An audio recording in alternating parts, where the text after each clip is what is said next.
All right, in section 2.1, we're going to go ahead and fix the errors that we found using the credibility checklist. So that way you can either get funding or start building a paydex, whatever you decide. Some of this stuff you can keep, by the way, if it costs you money, and just consult with a CPA as far as like if you can write it off. Now, the things we're fixing is the business bank account if you don't have one, the EIN, DUNS number, business address, merchant processor. And do not use a virtual address. Home addresses are fine. Another thing to increase your approval odds, you can consider getting these things here. It's not required, but it does help. So your business address, if it's not a physical location, it's your home address, leave it how it is.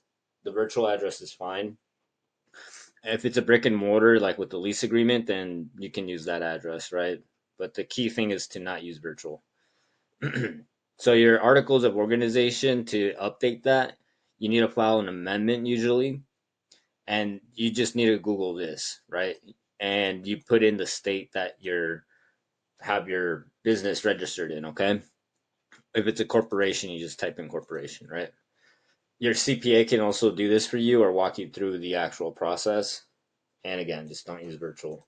To update your EIN, there's a couple ways to do it. So the first one, this is the easiest method, is just filing your tax return with the new address. You can submit this form here, a change of address form, or you can call them directly. This is the fastest way to do it. Just be aware that you might be on the phone for a while, right? But it is the fastest way to update it. For updating the business name, you just go to the IRS website and then look at the rules, because you might have to get a new one. But if you don't need to get a new one, here are the different ways, right? So it'll show you. Now, if you don't need to get a new one, here are the different ways to update it, right? And you can set in a written request, call the IRS, and the instructions are also on the IRS website, right? Or this is how you apply for a new one as well. It's all through the IRS. So these are the important things to remember. Make sure the address from your articles of organization and corporation is all the same across your docs. You can have a CPA to update it. Updates may take about like 4 to 6 weeks to process, so you want to plan ahead. For your Duns and Bradstreet, you go to the website directly to update it. If you need one, I'm going to show you in section 3 how to get one, okay? But to update it, you just go directly to their website. Also, as another like tip, make sure when you're updating your business name that the actual industry code is not in a restricted industry, right? If like, because sometimes they might put you in a restricted category without you realizing. So just double check that. And then to update your Experian profile, you go to Experian for Business, right? This is the direct link to go there. And you're going to want to use the information that's on your articles of organization and corporation, right? You always want to go off this, by the way, when it comes to like the legal name and legal address for the business.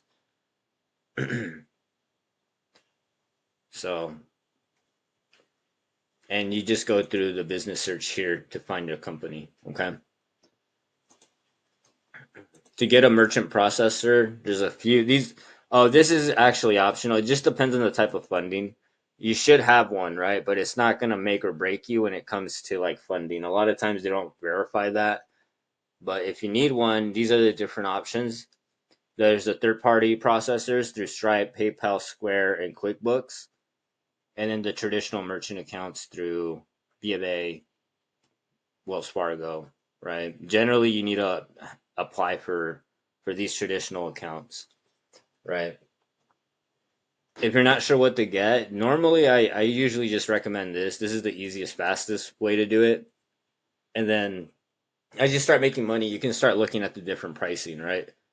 Some people get both. It's really just personal preference, but if you just don't know what to do, I would just get one of these here, okay? And that's basically the beginning steps to getting everything updated. So you start off with the EIN. These are the different methods to be able to update your EIN. Oh, sorry. You start with your articles. You file an amendment. You can always get a CPA to help you, right? Make sure not to use a virtual address. Home based addresses are fine. Of course, if you have a lease agreement like with an actual commercial space, use that.